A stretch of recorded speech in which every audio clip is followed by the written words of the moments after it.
بہت سے لوگوں نے مجھ سے پوچھا ہے کہ یار کاروبار کے بارے میں بتائیے، وہاں ایڈمیشن لے کے پڑھنے کے بارے میں بتائیے، اور وہاں پر انویسٹمنٹ کے جو اپرچونیٹیز ہے اس کے بارے میں بتائیے. تو میں نے کچھ بیسک معلومات جمع کی ہے، وہ میں بتانے کی کوشش کرتا ہوں.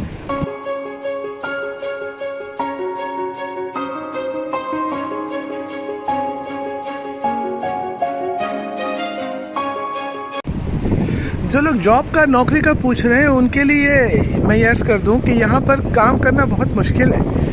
یہاں پر آپ کام نہیں کر سکتے. یہاں پر جابس کی کوئی بھی آپ کو کچھ کہے، میرا مشورہ یہ ہے کہ آپ اسے مت مانیں.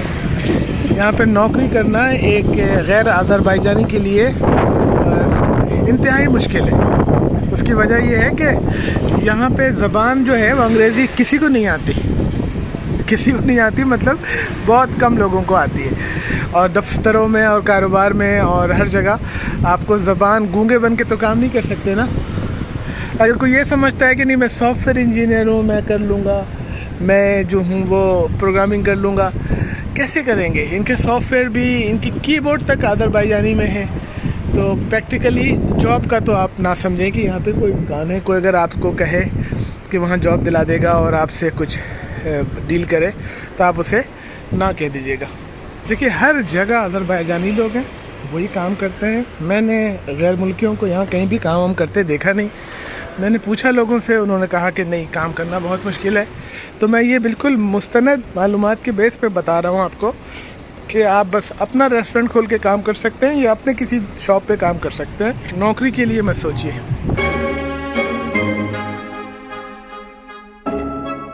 رہ گئی بات کہ انویسٹمنٹ کی کیا اپرچونیٹیز ہے.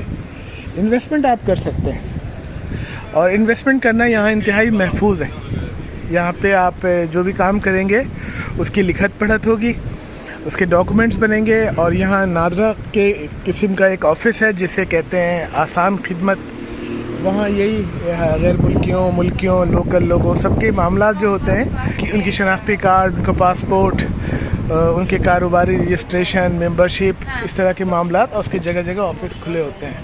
آپ یہاں پہ انویسٹمنٹ کر سکتے ہیں، اور اگر آپ کو کوئی تکلیف ہو، کوئی پریشانی ہو، تو آپ اس کو جو متعلقہ ادارے ہیں وہاں پہ چیلنج کر سکتے ہیں. لیکن یہاں کوئی اس کا رواج ہی نہیں ہے کہ کوئی آپ سے قانونی معاہدے کر کے اپنی بات سے پھر جائے. اب بات یہ ہے کہ کیا انویسٹمنٹ کریں. تو انویسٹمنٹ یہاں پر آپ کر سکتے ہیں فلیٹ لے کے، اور اس کو کرائے پہ دے سکتے ہیں. دکانیں لے سکتے ہیں، اس کو کرائے پہ دے سکتے ہیں. گاڑیاں لے سکتے ہیں، چونکہ یہ ٹورسٹ پلیس ہے تو یہاں ہوٹلز کو، ٹور کمپنی کو اچھی گاڑیاں چاہیے ہوتی ہیں. تو رفلی میں نے اپنے دوست سے پوچھا تھا تو اس نے کہا تھا کہ 20-25 لاکھ کی انویسٹمنٹ پہ اگر گاڑی پہ لگائیں تو نیٹ جو ہے وہ 50-55-60 ہزار روپے وہ لوگ کما لیتے ہیں. اور وہ کہتے ہیں کہ جو کمپنی مینیج کرے گی، جیسے ان کی کمپنی ہے، تو وہ 30% آپ سے منافع لے گی اور 70% آپ کا ہوگا. یہ انہوں نے بتایا. لیکن اس طرح کی انویسٹمنٹ پہ آپ کو یہاں کا پیار نہیں ملے گا. اگر آپ کو یہاں کا پرماننٹ ریزیڈنس چاہیے رہنے کے لیے تو آپ کو ایک پراپرٹی لینی ہوگی، جو ایک یا دو ٹوٹل آپ کو یہاں پہ انویسٹمنٹ کرنی پڑے گی $65,000 کے برابر. اگر آپ انویسٹمنٹ کرتے ہیں کسی فلیٹ میں اور اس کو آپ کسی کمپنی کے ذریعے مینیج کرتے ہیں اور اس کو آپ دے دیتے ہیں کرائے پہ، تو مجھے بتایا گیا ہے کہ 4,000-4,500 مینات اس کا کرایہ آتا ہے. تو برا نہیں ہے اگر $65,000 آپ نے انویسٹ کیا اور آپ کو 4,500 منات مہینے میں مل رہے ہیں، اور آپ کے پاس ریزیڈنس بھی ہو گئی یہاں کی دوسرے ملک کی. تو جن کو ضرورت ہے ان کے لیے ایک آپشن ہے. اس پر بہت ڈیٹیلز ہے، کسی الگ نشست میں بات ہوگی. میں ابھی ہائی لیول جاب، انویسٹمنٹ اور کاروبار کو کور کر رہا ہوں. اب رہ گئی بات آخر میں کاروبار کی. کاروبار کے لیے آپ کو یہاں کاروبار کے ویزے پہ آنا ہوگا. کاروبار کا ویزا بھی ویسے ہی ملے گا جیسے آپ کو آن لائن وزٹ ویزا ملتا ہے، لیکن اس میں آپ چوز کرتے ہوئے کیٹیگری کا انتخاب کریں گے بزنس. اور بزنس ویزے پہ آپ یہاں آ کر سب سے پہلے اپنی کمپنی رجسٹر کروائیں گے کسی بزنس کنسلٹنٹ کمپنی سے، اور اپنے لائسنس رجسٹریشن لے کر آپ کو اپنا کاروبار شروع کرنا چاہیے. اور جیسے ہی آپ کے پیپر جمع ہوں گے رجسٹریشن کے، وزٹ آنے کے بعد، تو وہ آپ کو TRC پروسیس ہو جائے جائے گا آپ کا, متعلقہ بینک میں آ کے دیکھیں گے کہ باقی کاروبار کر رہے ہیں اور اس کی جو بھی شرائط ہے وہ آپ کو پوری کرنی ہوگی.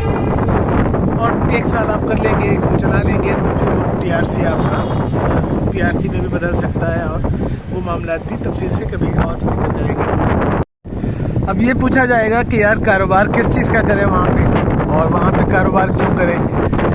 کاروبار کے لیے جو ہائی لیول میں نے معلومات جمع کی ہے, مجھے لگتا ہے کہ چاول یہاں بہت کھاتے ہیں لوگ, اور چاول آتا ہی ہندوستان سے, تو اس میں پاکستان یقین ہو سکتا ہے. بیڈ شیٹ کا بہت استعمال ہے, بیڈ شیٹ پہ کام ہو سکتا ہے. اور گارمنٹس کا گارمنٹس ترکی سے آتے ہیں, بھارت سے آتے ہیں. بلکہ کل تو ہم نے ایک بہت اچھے شاپنگ مال میں ایک بہت اچھے سوٹ پہ میڈ ان بنگلہ دیش لکھا ہوا دیکھا. تو پاکستان کو یہاں ان ہونا چاہیے, پاکستانی تاجروں کو یہاں آنا چاہیے بزنس ویزا پہ, اپنی کمپنی کھولنی چاہیے. اور مزید کیا مواقع ہیں, میں نے اپنے ساتھیوں سے پوچھا تو انہوں نے کہا کہ بھئی یہاں بیٹھ کے آپ جارجیا میں کام کریں, رشیا اور قازقستان, تاجکستان. تو میں نے فوراً ان سے سوال کیا, جیسے کہ میری عادت ہے کہ بھئی رشیا میں ہی کام کرنا ہے تو یہاں بیٹھ کے کیوں کریں, رشیا میں جا کے کریں. نہیں بھائی, رشیا میں جا کے نہیں کر سکتے, کیونکہ رشیا نے ابھی یہ کھولا نہیں اپنے ملک کو اس طرح کے کوئی بھی آ کے یہاں آفس کھول کے اور رجسٹریشن کرا کے. اس ملک نے کھولا ہے, یہاں مواقع ہیں, اس کو سمجھیے. اور جہاں مواقع ہیں وہیں پہ فائدہ اٹھایا جاتا ہے, وہیں پہ کام کیا جاتا ہے. جہاں مواقع ہیں اس سے فائدہ اٹھایا جاتا ہے تو اس سے فائدہ اٹھائیں. بس اس طرح کی باتیں میرے علم میں آئی ہیں. چونکہ میرا شارٹ اسٹے ہے یہاں پہ, تو میں نے سوچا کہ یہ میں جو لوگ میرے دوست یہ جاننا چاہتے ہیں ان کے گوش گزار کر دوں. تو کنکلوژن یہ ہے کہ آپ جاب کی تو بالکل خواہش بھی نہ کریں اور نہ کسی کی بات سنیں. جاب یہاں نہیں ہو سکتی. اور اچھا, ایک بات میں نے مس کر دی, وہ یہاں میں کہہ دیتا ہوں. اگر آپ بزنس کی نیت سے آ رہے ہیں نا, تو آپ آتے ہوئے ٹورسٹ ویزا لے کے مت آئیے گا. پھر آپ کو یہاں پہ کمپنی نہیں کھول سکتے آپ ٹورسٹ ویزا پہ, ٹھیک ہے. آپ کو دوبارہ واپس جا کے بزنس ویزا پہ آنا ہوگا. تو اگر آپ بزنس کی نیت سے آ رہے ہیں تو آپ بزنس ویزا لے کر آئیے, اس میں آپ گھوم پھر بھی لیں اور اپنا بزنس بھی رجسٹر کرا لیں اور دوسرے معاملات آگے بڑھائیں. اگر آپ میں سے کسی کو ضرورت ہوگی, کسی کی خواہش ہوگی, تو میں اپنے ان دوستوں کے نمبر شیئر کر لوں گا ان سے جو لوگوں کو یہاں بزنس کنسلٹنسی دیتے ہیں. بزنس کنسلٹنسی میں آخری بات میں نے مس کر دی تھی کہ وہ لوگ جو آپ کو مدد دیں گے وہ یہی ہوگا کہ بھئی قانونی جو فارم وغیرہ بھرنے ہوتے ہیں, وکیل کی جہاں ضرورت ہوتی ہے اس میں ہیلپ کر دیں گے اور جمع کرا دیں گے جا کے آسان خدمت میں. Thank you. اس کے بعد وہ آپ کو بزنس آپ کو خود ہی کرنا ہوگا. لیکن اگر آپ ان سے چاہیں گے کہ بزنس میں بھی وہ مدد کریں تو اس کے لیے آپ کو الگ سے ان کا کوئی پیکیج لینا ہوگا. اور یقیناً چونکہ ان کا تجربہ ہے تو وہ لوگ دیکھتے ہیں کہ گارمنٹس کا کرنا ہو تو اس کے کیا معاملات ہوتے ہیں, کون سی مارکیٹ ہے, چاول کا کرنا ہو تو کیا ہے, وہ ایک الگ بات ہے. تو ہم کنکلوڈ کرتے ہیں آج کی اس گفتگو کو. بزنس کے لیے آپ آئیے. اگر بزنس نہیں کرنا چاہتے ہیں, ایسے ہی آپ ایک سیکنڈ آپشن کے طور پر آپ کے پاس پیسے ہیں اور آپ چاہتے ہیں کہ کچھ یہاں پہ کارڈ بن جائے آپ کا PR کا, تو اس کے لیے 65,000 کی پراپرٹی آپ کو لینی ہوگی. ہوا بہت تیز چل رہی ہے تو آواز میں تھوڑی سی پرابلم ہوگی. اگر یہ ویڈیو ٹھیک ریکارڈ نہیں ہوئی ہوگی تو میں دوبارہ کر دوں گا. Thank you. خدا حافظ.